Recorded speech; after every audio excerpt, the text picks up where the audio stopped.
السلام عليكم ورحمة الله وبركاته. إن الحمد لله نحمده ونستعينه ونستغفره ونعوذ بالله من شرور أنفسنا ومن سيئات أعمالنا. من يهده الله فلا مضل له ومن يضلل فلا هادي له. وأشهد أن لا إله إلا الله وحده لا شريك له وأشهد أن محمدا عبده ورسوله. أما بعد فقد قال الله تعالى في القرآن العظيم والفرقان المجيد: أعوذ بالله من الشيطان الرجيم. بسم الله الرحمن الرحيم. رب اشرح صدري ويسر لي أمري واحلل عقدة من لساني يفقهوا قولي. رب يسر ولا تعسر إن أريد إلا الإصلاح ما استطعت وما توفيقي إلا بالله عليه توكلت وإليه أنيب. அளவில்லா கருணையாளர் நிகழ்ந்தால் அல்லாஹ்வின் பெயரை கொண்டு ஆரம்பிக்கிறேன். இந்த சகோதரர்களே, பெரியவர்களே, சகோதரர்களே, தாய்மார்களே, மஹதியின் வருகையும் மறுமையும் என்கிற தலைப்பை நாம் தொடர்ந்து பார்த்து வருகிறோம். அதில் நேற்றைய தினம்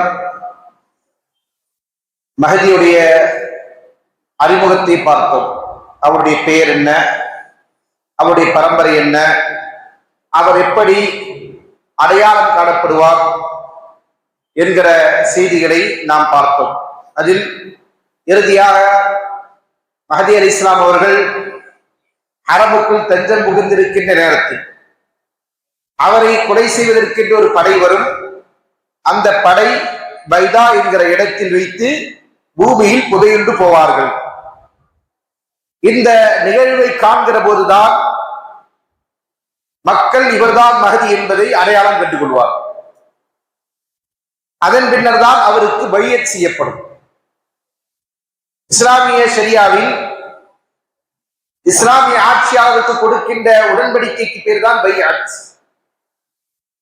ஆனா இன்றைக்கு நமது சமுதாயம் அதை ஃபரீதுகளுக்கும் முரீதுகளுக்கும் கொடுத்து அதை மையத்தான காரியமாக பார்க்கிறார்கள்.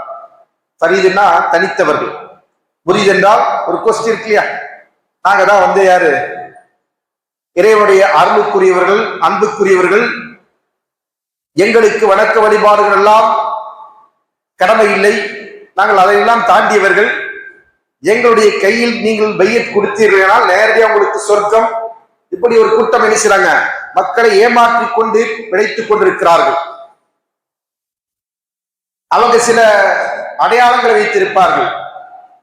தலப்பா, தொப்பி, அப்புறம் வெள்ளை வெள்ளையின் உடை, அல்லது பச்சை கலர், அவருடைய கலர்னு சொல்லுவாங்க இல்லையா, அந்த பச்சை, அப்படியான சில நிறங்களை கொண்டவர்களா இருப்பார்கள். நானும் பச்சை போட்டிருக்கிறேன், சரிங்களா? அது இந்த பச்சை இல்லை. அப்ப இது போன்று ஒரு அடையாளத்தோடு என்ன செய்வாங்க, மக்களை ஏமாற்றிக் கொண்டிருப்பார். இப்படியானவர்களுக்கெல்லாம் பையத். பையத் என்பது யாருக்கு என்றால், இஸ்லாமிய சமுதாயத்தின் ஆட்சியாளராக தலைமைத்துவத்திற்கு வரக்கூடியவருக்கு கொடுக்கின்ற உடன்படிக்கைக்கு பேர் தான் பையத். அந்த பையத்து இவருக்கு கொடுக்கப்படும். எப்போ? இவருடைய இந்த அலாமத்தை கண்டதற்கு பிறகு. நன்றாக புரிந்து கொள்ள வேண்டும். என்ன அடையாளம்? மஹதி இடத்தில் என்ன அடையாளம் காணப்பட்டது? அவரை கொலை செய்ய வந்தவர்கள் எல்லாம் புதையுண்டு போகிறார்கள். அது எங்கே வச்சு நடக்கிறது? அவர் ஹரமில் இருந்து கொண்டிருக்கிறார். பைதா என்கிற இடத்தில் அந்த எதிரிகள் வருகின்ற போது அவர்கள் அங்கே அழிக்கப்படுகிறார்கள். அப்ப இந்த செய்தி முன்னறிவிப்பு, அல்லாஹ் முன்னரே நமக்கு எச்சரிக்கை செய்த விஷயம். இது நடந்தேறிய போது மக்களுக்கு என்ன ஆயிடும்? தெளிவு கிடைச்சிடும். இந்த தெளிவு கிடைக்கணும்னால என்ன வேணும்? நான் நேற்று சொன்னதை போன்று இந்த தலைப்பை பற்றி பேசப்படணும். அப்பதான் மஹதி வந்தா இவர் தான் மஹதி என்று நம்மளால் கண்டுகொள்ள முடியும். இல்லை என்று சொன்னால் போலி மஹதிகளுக்கு பின்னால் அணிவகுக்கக்கூடிய நிலை உண்டாகும். உண்மையான மஹதியையும் பொய்யான மஹதியையும் வேறுபடுத்தி காட்டுவதற்காக வேண்டிய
அதே போன்று சஹீஹ் புகாரியில் வருகின்ற செய்தி, அதே போன்று இன்னும் பல நூல்களில் வருகின்ற செய்திகள் அது மஹஜிதான் என்பதற்கு தெளிவான சான்றாக கொண்டிருக்கு. அல்லாஹ் ஸல்லல்லாஹு அலைஹி வஸல்லம் அவரிடத்தில் பையத் கொடுக்கப்படுகின்றதை சொல்கிறார். என்றால் பையத் என்பது இஸ்லாமிய ஷரியாவில் கலீஃபாக்களுக்கு கொடுக்கப்படுகின்ற ஒரு உடன்படிக்கைக்கு பேர் தான் பையத். கலீஃபாவை பொறுத்தவரை இஸ்லாமிய சமுதாயத்தில் யாரெல்லாம் கலீஃபா? அல்லாஹ் ஸல்லல்லாஹு அலைஹி வஸல்லம் சொன்னார்கள், அல் கிலாஃபத்து மின் பஅதி 30 சனா. எனக்கு பின்னர் கிலாஃபத்து 30 ஆண்டுகள் தான் இருக்கு. எத்தனை வருஷம்? 30 ஆண்டுகள். இது ரசூலுல்லாஹி முன்னறிவிப்பு. அப்பனா அந்த கிலாஃபத்துடைய கால அளவு ரசூலுல்லாஹி ஹயாத்திற்கு 30 ஆண்டுகள் முடிந்தால் முடிந்துவிட்டது. அதனால தான் இஸ்லாமிய அறிஞர்கள் கிலாஃபத்தை வரையறுக்கின்ற போது அல்லாஹ் ஸல்லல்லாஹு அலைஹி வஸல்லம் பிறகு அபூபக்கர் அவருடைய ஆட்சி 2 ஆண்டுகள், உமர் ரலியல்லாஹு ஆட்சி 10 ஆண்டுகள், உஸ்மான் ரலியல்லாஹு ஆட்சி 12 ஆண்டுகள், மொத்தம் ஆட்சி 24. அலி ரலியல்லாஹு ஆட்சி ஏறத்தாழ 4 ஆண்டுகள், உசைன் ரலியல்லாஹு ஆட்சி, ஹஸன் ரலியல்லாஹு ஆட்சி, எல்லாம் சேர்த்து மொத்தம் 30 ஆண்டுகள். இதோட கிலாஃபத் முடிஞ்சிருச்சு. கிலாஃபத்துடைய காலங்களோ இல்ல ஹஸன் ஹுசைன் ரலியல்லாஹு ஆட்சி என்ன பண்ணாங்க, தனித்து பிரிக்க மாட்டாங்க. அது என்ன செய்வாங்க, அலி ரலியல்லாஹு கிலாஃபத்துக்கு தான் சேர்த்து சொல்லுவாங்க. அப்ப மொத்தமே இஸ்லாமிய ஆட்சி என்பது அல்லாஹ் சொன்ன முன்னறிவிப்பு செய்த கிலாஃபத் என்பது 30 ஆண்டுகள் தான். அது நடந்தேறிவிட்டது. அப்போ இன்னைக்கு நாங்க கிலாஃபாவை கொண்டு வர போறோம் அப்படின்னு சொல்லக்கூடியவங்க இந்த கூட்டத்துக்கு என்ன பேரு? என்ன பேரு? என்ன சொல்லுங்க? கேட்கலாம். நம்மதியாக்கா அவங்க காஃபிர்கள், அவங்களை பத்தியே நம்ம பேசுது. பொய்யர்கள் பொய்யர்கள் சொல்றதை விட அவன் பைத்தியக்காரன் சொல்றதான் சரியா இருக்கும். ஏன்னா அவங்க பொய் சொல்றாங்க, உண்மையதான் சொல்றாங்க. ஆனா அறிவியல் பைத்தியக்காரர்கள். ஏன்? அல்லாஹ் ஸல்லல்லாஹு அலைஹி வஸல்லம் சொல்லிட்டாங்க 30 ஆண்டுகள் தானே. இவங்க என்ன சொல்றாங்க, நான் கிலாஃபத் உருவாக்க போறோம் அப்படின்னு சொன்னா இவங்க எவ்வளவு பெரிய மடையர்கள் நம்ம சிந்தித்து பார்க்கணும். அதற்கு பிறகு என்ன சொன்னாங்க, 30 ஆண்டுகளுக்கு பிறகு ஆட்சி இருக்கும். என்ன ஆட்சி இருக்கும்? சும்மத் தகூனு மலிகா, பிறகு மன்னர் ஆட்சி இருக்கும். இது வரைக்கும் இலாமா இன்ஷா அல்லாஹ் அல்லாஹ் நாடுகின்ற காலம் வரைக்கும் இந்த மன்னர் ஆட்சி தான் இருக்கும். மன்னர் ஆட்சியில நல்ல மன்னர்கள் ஆட்சி செய்திருக்கிறார்கள், ஆட்சி செய்வார்கள் என்பது ரசூலுல்லாஹி முன்னறிவிப்பு. அதே போன்று மக்களை சுரண்டி தின்னுகின்ற, மக்களுக்கு கொடுமைகளும் அநியாயங்களை அக்கிரமங்களை செய்கின்ற மன்னர்கள் மக்கள் ஆட்சி செய்வார்கள் என்பது முன்னறிவிப்பு. பிறகு என்ன செய்யலாம் சொல்றாங்க, தும்ம தகூனு கிலாஃபா அலா மின்ஹாஜ் நுபுவா. பிறகு மீண்டும் என்ன செய்யும், நுபுவத்துடைய அடிச்சுவட்டிலான கிலாஃபத் உருவாகும். எப்போ உருவாகும்? எப்போ உருவாகும்? மஹதி அலைஹிஸ்ஸலாம் வரும்போது சொன்னாங்க. அது வரைக்கும் என்ன கிடையாது, உலகத்துல கிலாஃபத் என்பது கிடையாது. அப்ப யாரெல்லாம் கிலாஃபா உருவாக்குறேன்னு சொன்னாங்களோ, யாரெல்லாம் மகள ஹனீஃபான்னு சொன்னாங்களோ அவங்கள யாரு? ஒண்ணே நீங்க சொன்ன மாதிரி பொய்யர்கள் அல்லது அவங்க பைத்தியக்காரர்கள். அல்லாஹ் யார் பேசி காட்டாங்க, இந்த கருத்தை பார்த்தாலும் பார்க்க முடியாது. ஏன்? நேரடியாக ரசூலுல்லாஹி சொல்லுக்கு போறாங்க. ரசூலுல்லாஹி சொல்லிட்டாங்கன்னா அதுக்கு நடப்பா. இந்த உலகம் தோன்றி, அதாவது அல்லாஹ்வுடைய வருகைக்கு பின்னர் இந்த உலகம் அகிட்ட காலம் வரையிலும் நடக்கக்கூடிய நிகழ்வுகளை அல்லாஹ் அவர்கள் பேசுறாங்க, மிக தெளிவாக துல்லியமாக முன்னறிவிப்பு செய்திருக்கிறார்கள். சொன்னா எப்பேற்பட்ட ஒரு தூதராக இருந்து கொண்டவரை சொல்கிறார், அல்லாஹ்விடமிருந்து வழியை பெற்றுக் கொண்டு சொல்கிறார் சொன்னா அதற்கு இந்த உலகத்தில் ஒரு நிகழ்வு நடக்கணும்னு சொன்னா அது எப்படிப்பட்ட நிகழ்வா இருக்கும்? அது அல்லாஹ்வை பொய்யாக்குகின்ற நிகழ்வா இருக்கும். அல்லாஹ் பாதுகாப்பாங்க. அப்படி ஒன்று நடக்காது. அப்படி ஒன்று நடக்கவே நடக்காது. அப்படி நடக்கும் நம்பராக யாரு? அவன் குஃப்ருக்கு போயிடுவான். அல்லாஹ் விதித்ததை தாண்டி, அல்லாஹ் நாடியதை தாண்டி, அல்லாஹ் முடிவு செய்ததை தாண்டி இந்த உலகத்தில் இருந்து நடக்கும் என்று ஒரு நம்பினால் அவன் அதோட என்ன செய்வான்? குஃப்ருக்கு போயிடுவான். நடக்காது. அதான் ஒரு உண்மை நம்பிக்கை. அப்ப இப்படி இருக்கக்கூடிய விஷயம் தான் இந்த கிலாஃபத். இதற்கு மாற்றமான வாதத்தை தான் என்ன செய்றாங்க, இவங்களுக்கு இந்த கிலாஃபா கோஷ்டி என்று சொல்லுவாங்க. அந்த கோஷ்டிகள் பேர் சொல்றாங்க, தஹ்ரீர், இஹ்வான் முஸ்லிமீன், ஜமாத் இஸ்லாமி, வஹதத் இஸ்லாமி, இப்ப இங்க சூப்பர் முஸ்லிம் இப்படி இருக்குது. எக்கச்சக்கமான கும்பல்கள். எல்லாருடைய கான்செப்ட் என்ன? நாங்க உலகத்துல ஹிலாஃபத் உருவாக்குறோம். இதுல எல்லாத்துக்குமே என்ன அப்படின்னு பாத்தீங்கன்னா எல்லாருடைய ரூட் ஒண்ணுதான். 2 நாள் முன்னாடி நான் செஞ்ச ஹிலாஃபாவை மறுக்கக்கூடியவருடைய கருத்துக்களை சொல்லுகிற போது உங்களுக்கு 2 அறிஞருடைய பேர்களை மேற்கொண்டு காட்டினேன். ஒன்று முகமது ரஷீத் ரிதா, இன்னொன்று முகமது அப்து. முகமது ரஷீத் ரிதா என்கிற அறிஞருடைய ஆசிரியர் தான் முகமது அப்து. முகமது அப்துவும் ரஷீத் ரிதாவும் தான் இந்த நவீன கால இஸ்லாமிய புரட்சியாளர்கள் என்று சொல்லக்கூடிய ஒரு தூதர்கள். அவர்களுக்கு இன்ஸ்பயர் ஆகிட்டாங்க. இஹ்வான் முஸ்லிமீன் என்கிற அமைப்பு, ஜமாத் இஸ்லாமி என்கிற அமைப்பு, ஹிஸ்புத் தஹ்ரீர் என்கிற அமைப்பு எல்லாமே உருவானது. இவங்க எல்லாரும் சொல்லக்கூடியவாங்க ஹிலாஃபத்தை கொண்டு வரும். முஸ்லிமுடைய பிரதான கடமைகள் ஒன்றாக அவர்கள் முன்னிலைப்படுத்துவது எது என்று கேட்டால் அகீதாவே இல்லை. அகீதா என்னங்க? அகீதா என்னங்க? அகீதா என்ன? கொள்கை. பாருங்க, நமக்கே தெரியல. அகீதா என்றால் கொள்கை, இஸ்லாமிய அடிப்படை கொள்கை இல்லையா? அதை முன்னிலைப்படுத்தவே மாட்டாங்க. அதனால் மக்கள் அழைக்கவே மாட்டாங்க. மாறாக எதன் பக்கம் அழைப்பாங்க? ஆட்சியின் பக்கம் அழைப்பார், அதிகாரத்தின் பக்கம் அழைப்பார். அந்த அழைப்பு இஸ்லாமிய ஷரியாவில் குர்ஆனுடைய சுன்னாவுடைய வெளிச்சத்தில் அதற்கு ஏதாவது ஆதாரம் இருந்து கொண்டிருக்கிறதா என்று கேட்டால் இது போன்ற ஆதாரங்கள் தான் அவர்கள் மடைக்கணித்துக் கொண்டு மக்களை மறைமாற்றிக் கொண்டிருப்பார்.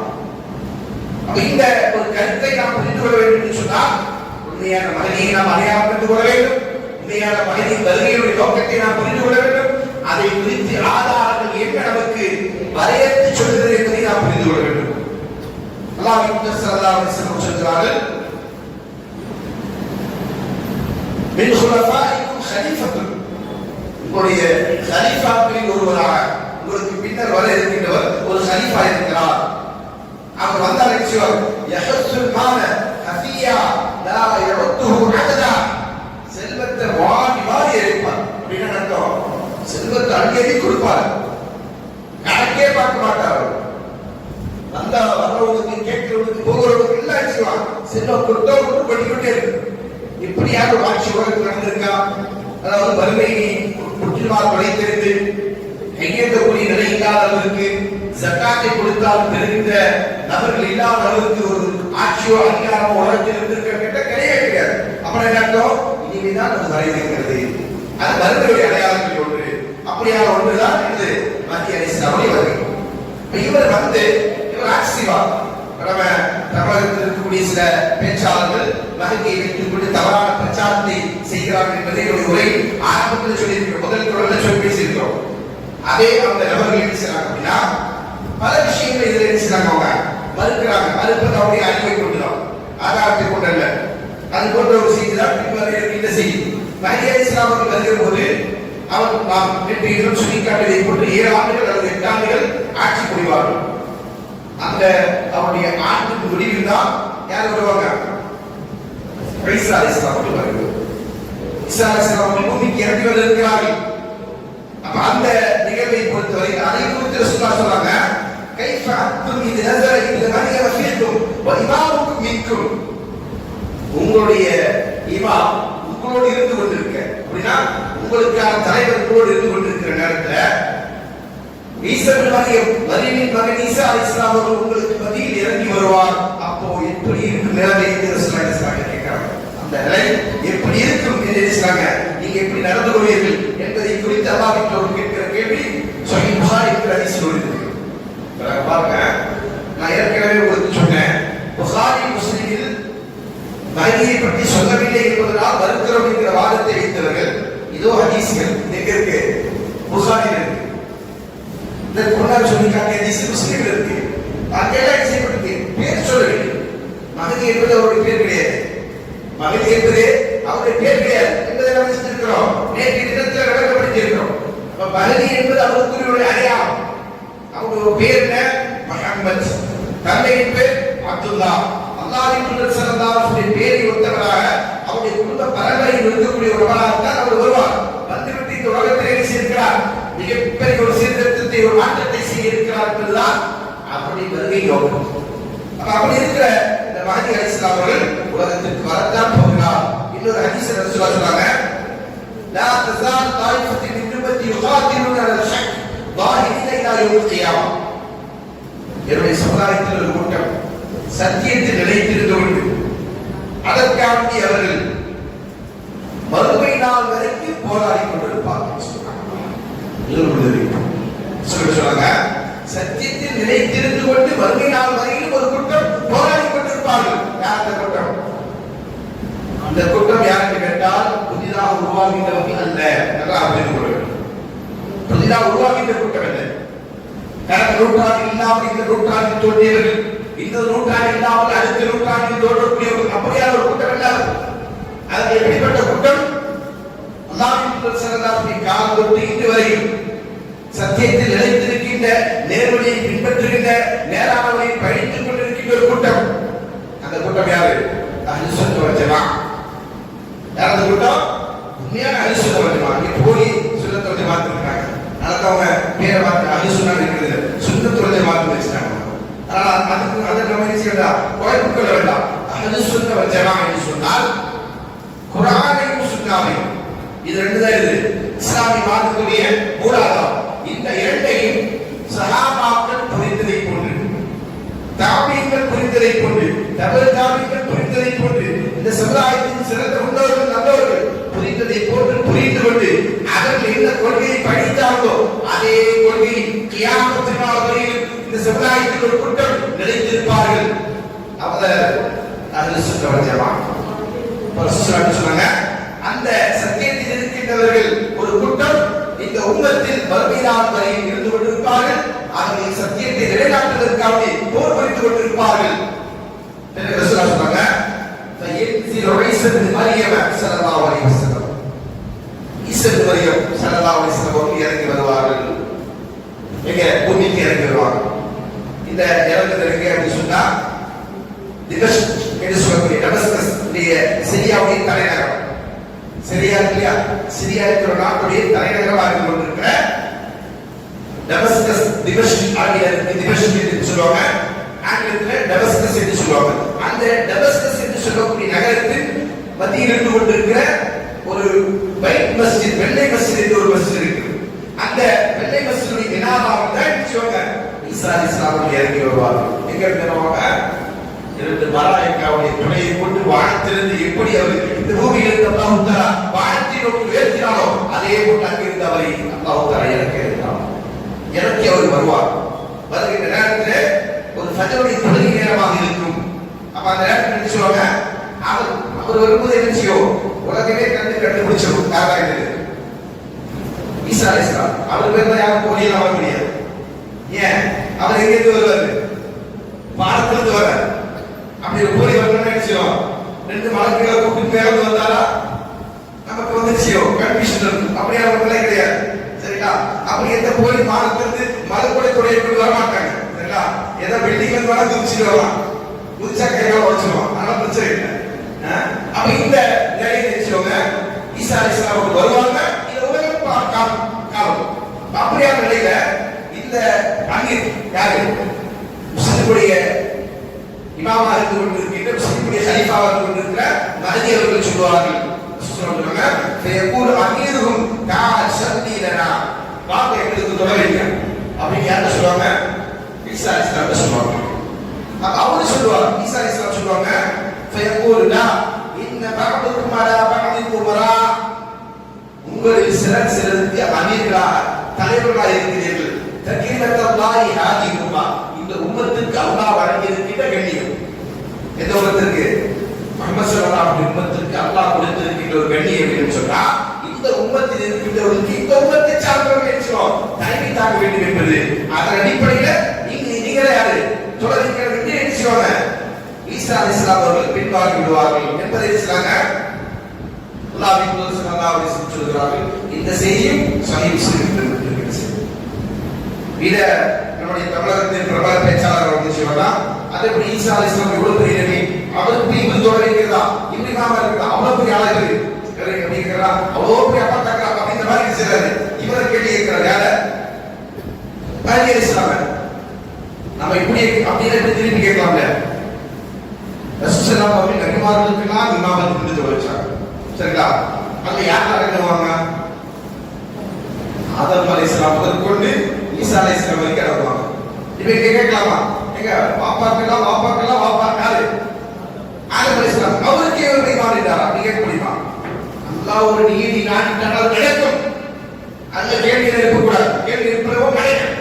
கேள்வி எழுப்புறவோ யாரு? அந்தி. அல்லாஹ்வுடைய நீதியில கேள்வி எழுப்பக்கூடாது. அல்லாஹ் யாரை எங்கு வேணுமாலும் வைக்கலாம். இன்னொரு உதாரணத்தை சொல்றேன். மூசா அலைஹிஸ்ஸலாம் யாரு? ஒரு சிறந்த நபியா இல்லையா? சிறந்த நபியா இல்லையா? எவ்வளவு பெரிய ஒரு அந்தஸ்துக்குரியவர், ஒரு பெருங்கொண்ட சமுதாயத்தை வழிநடத்தியவர், அல்லாஹ்விடத்தில் நேரடியாக பேசியவர் இல்லையா? அந்த சிறப்பு யாருக்கு இருக்கு தெரியுமாங்க? மூசா அலைஹிஸ்ஸலாம் அவர்களுக்கு. அப்படி இருக்கிற மூசா அலைஹிஸ்ஸலாம் அவர்கள் அல்லாஹ் அலைஹிஸ்ஸலாம் ஹதீர் அலைஹிஸ்ஸலாம் போ. இங்க போங்க. ஹதீர் அவருடைய பேர் ஹதீர். ஹிதர் சொல்வாங்க. ஹிதர் அல்ல ஹதீர். ஹதீர் அலைஹிஸ்ஸலாம் போங்க. அவர்கிட்ட கொஞ்ச நாள் பாடம் படிக்க நல்லா இருப்பாங்க. அல்லாஹ்வே சொல்லி கொடுத்த பதா அல்லாஹ்ட்ட நேரடியாக பேசுறவராச்சு. அவர் அல்லாஹ்ட்ட நேரடியாக கேட்டுக்க கூடாதா? இப்படி நம்ம கேள்வி கேட்கலாமா? கேள்வி கேட்க கூடாது. அல்லாஹ் உலகத்தில் சில நீதிகள் வச்சிருக்கிறான்னு சொன்னா அந்த நீதிகளின் அடிப்படையில் தான் உலகத்தில் ஒவ்வொன்று நடக்கும். அதனால நடக்கிறது என்ன செய்யணும்? ஒரு முஸ்லிமா நாம நம்மளும் பொருந்திக்கிறோம். நம்முடைய உள்ளத்தில் அதை குறித்து சஞ்சலம் இருக்கிறது என்று சொன்னா நம்முடைய ஈமானின் கோளாறு இருக்கிறது என்று அர்த்தம். நம்ம ஈமான் தெளிவா இருக்குன்னு சொன்னா நம்ம என்ன செய்ய மாட்டோம்? அதை குறித்து கேள்வி கேட்க கேள்வி கேட்க கூடாது. அல்லாஹ் நாடினால் யார் வேண்டுமானாலும் எங்க வளர்ந்து வைக்கலாம் இல்லையா? அல்லாஹ் குர்ஆன்ல சொல்றா வலா யுஸ்அலு அம்மா யஃஅல். அவன் செய்வதை குறித்து கேள்வி கேட்கக்கூடாது. வஹும் யுஸ்அலூன். ஆனால் அவர்கள் கேட்கப்படக்கூடியவர்களாக இருக்கிறார்கள், விசாரிக்கப்படக்கூடியவர்களாக இருக்கிறார்கள். அல்லாஹ்வுடைய செய்தி கிடையாது, கேள்வி கிடையாது. ஏன் அல்லாஹ் ஆதம் அலைஹிஸ்ஸலாம் முதல்ல படைச்சா? நம்ம தமிழகத்தில் இருக்கக்கூடிய அல்லது இந்தியாவில் இருக்கக்கூடிய இந்த சில மக்கள் சூஃபிகளாக கொண்டிருக்கிற மக்கள் 100 அல்லாஹ் ரசூலுல்லாஹி நூறத்தான் முதல்ல படைச்சா சொல்றாங்க. அப்படி இல்லை. அப்படி அல்லாஹ் நாடிட்ட ரசூலுல்லாஹி முதல்ல படைச்சிருக்க முடியல. அதனால கேள்வி கிடையாது. அதெல்லாம் என்னது? நம்பிக்கை சார்ந்த விஷயம். அப்படி போயிடும். அதே அடிப்படையில் மஹதி அலைஹிஸ்ஸலாம் அவர்கள் ஈசா அலைஹிஸ்ஸலாம் அவர்களுக்கு இமாமத் செய்வார்கள் என்பது அல்லாஹ்வுடைய நீதி. அதனால்தான் மஹதி அலைஹிஸ்ஸலாம் அவரை முன்னிலைப்படுத்துகிற போது அவரை மறுத்து என்ன செய்றாங்க? இல்ல நீங்க தான் நீங்க சொல்றாங்க. அப்ப இது மஹதி அலைஹிஸ்ஸலாமுடைய வாழ்க்கையின் இறுதி காலகட்டம். அதற்கு பிறகு ஈசா அலைஹிஸ்ஸலாம் அவர்கள் வருவார்கள். ஈசா அலைஹிஸ்ஸலாம் அவர்கள் தஜ்ஜாலை கொலை செய்வாங்க. தஜ்ஜாலை யார் கொலை செய்வாங்க? ஈசா அலைஹிஸ்ஸலாம் தான். ஏன்னா அதற்குரியவர் யாரும் இல்ல, மஹதி அல்ல. அதனால தான் தஜ்ஜாலை கொலை செய்யறதுக்கு தான் ஈசா அலைஹிஸ்ஸலாம் வந்தாங்க. அதற்கு பிறகு இவர் இருக்க மாட்டார். இவருடைய காலம் முடிஞ்சிடும். யாரு? மஹதியுடைய காலம் முடிஞ்சிடும். அப்ப அதற்கு பிறகு யாரை வழிநடத்துவாங்க? ஈசா அலைஹிஸ்ஸலாம் அவர்கள். அதுக்கு பிறகு ஏஜென்ட் மாதிரி கூட்டம் வர வரைக்கும் இந்த உம்மத்தை வழிநடத்தக்கூடியவங்க யாராக இருப்பாங்க? ஈசா அலைஹிஸ்ஸலாம் பார்த்தாங்க. அதற்குரிய காலகட்டம் எவ்வளவு திட்டவட்டமா நம்ம தெரியும் சொல்லும். அவருக்கு ஏற்ற ஒரு 40 ஆண்டுகள் வரைக்கும் செய்வாங்க. இந்த பூமியை வாழ்ந்து ஆட்சி புரிவார்கள் என்று செய்யப்பட்டிருக்கு. அதே புரிந்து கொண்டிருக்கு. அதன் அடிப்படையில் மஹதி அலைஹிஸ்ஸலாம் அவர்கள் வருகை, அவருடைய வருகைக்கு முன்னர் நடந்து கொண்டிருக்கக்கூடிய நிகழ்வுகள், பின்னர் நடக்க வேண்டிய நிகழ்வுகள் எல்லாவற்றையும் அல்லாஹ் சொன்னாங்க. மிக தெளிவாக நமக்கு எடுத்துரைத்து விட்டார்கள். இதில் நாம் சந்தேகப்பட தேவையில்லை. நாம் இதில் குழப்ப வேண்டிய தேவையில்லை, குழப்பமடைய வேண்டிய தேவையில்லை. எல்லாரும் நமக்கு என்ன செய்யப்பட்டிருக்கிறது? ஆதாரங்களினுடைய மிக தெளிவாக சொல்லப்பட்டிருக்கிறது. ஆனால் இதை நாம் அறிந்து கொள்ளாததன் காரணமாக தான் நமக்குள்ளே குழப்பங்களும் சந்தேகங்களும் இருக்கிறது. அப்ப இதை தொடர்ந்து நாம நடக்கக்கூடிய ஒரு நிகழ்வு தான் மறுமை நிகழ்வு என்பது. இன்ஷா அல்லாஹ் நாங்கள் வரக்கூடிய நம்முடைய அமர்வுகளின் நாட்களில் நாம மறுமையை பற்றி பார்க்க இருக்கிறோம். ஏனென்றால் மறுமை என்பது இந்த அடையாளத்தை ஈசா அலைஹிஸ்ஸலாம் வருகையோடு, அதாவது அதுக்கு முன்னாடி யாரும் இருந்தா தஜ்ஜாலுடைய வருகையோடு ஆயிடுச்சு, மறுமையை துவங்கிவிட்டது. அதற்கு முன்னதாக மஹதி அலைஹிஸ்ஸலாம் வந்தாலும் அதுக்கு பிறகு என்ன கிடையாது? இந்த உலகம் நீண்ட நாள் இருக்க போவதில்லை என்பதற்கு கூட அறிகுறி தான் வரும். ஏன்னா அவர் என்ன செய்வாரு? 7 அல்லது 8 ஆண்டுகள் ஆட்சி புரிவார்கள். திட்டமிட்டமாக சொல்லிட்டார். அதற்கு பிறகு என்ன செய்யப்படுகிற இந்த உலகம் நீண்ட காலம் இருக்க போவதில்லை என்பதற்கான சான்றுதான் அது என்பதை நாம் புரிந்து கொள்ள வேண்டும். ஆக இந்த செய்திகளை நாம் அறிந்து கொள்வதோடு இதை தொடர்ந்துள்ள பயணம்தான் மறுமை என்கிற பயணம். அது ஒரு நீண்ட நெடிய பயணம், மறுமை கணிக்கமான பயணம். இன்ஷா அல்லாஹ் அதை குறித்த செய்திகளை வருகின்ற நாட்களில் பார்ப்போம். அல்லாஹ் தஆலா நாம் அறிந்து கொண்டிருக்கின்ற செய்திகளை தெளிவான முறையில் விளங்கி அந்த அடிப்படையில் நம்முடைய நம்பிக்கையை சீர்படுத்திக் கொண்டு வாழக்கூடிய நல்லதொரு தௌஃபீக்கை நாம் அனைவருக்கும் வழங்கட்டும் என்கிற பிரார்த்தனையோடு நிவசிக்கிறேன்.